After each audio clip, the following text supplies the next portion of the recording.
နှစ်ပဲအချိန်ပေး N3 Canny Master New Edition ရဲ့ပေါ့နော် Canny လေးတစ်လုံးရမယ်ဆိုရင်စိတ်ဝင်စားလားစိတ်ဝင်စားတယ်ဆိုရင်ဒီဗီဒီယိုကိုစောင်းအောင်ကြည့်သွားလိုက်ပေါ့နော်ကျွန်တော်ဗီဒီယိုပေါ့နော် Canny တွေအားလုံးဒီ YouTube channel The Sun YouTube channel မှာတင်ထားပေးပါတယ်ဒါဆိုရင်ဆက်သွားလိုက်ရအောင်နော်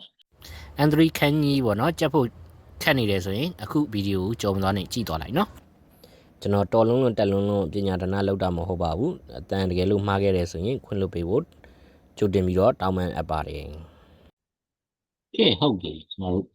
အားလုံးမင်္ဂလာပါဗျကျွန်တော်နာမည်ရေသူမျိုးဖြစ်ပါတယ် Design Education ရဲ့ founder လေးဖြစ်ပါတယ်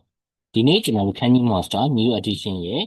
35လုံးမြောက်စကားလုံးလေးကိုသွားပါမယ်35လုံးမြောက်စကားလုံးလေးဒီကျွန်တော်တို့အပိုင်းလေးနှစ်ပိုင်းပေါ့နော်ကျွန်တော်တို့မှတ်လို့ရပါတယ်ကျွန်တော်တို့အပေါ်မှာကကျွန်တော်တို့နွားဆိုတဲ့ကျွန်တော်တို့အပိုင်းလေးပါပါနွားပါမယ်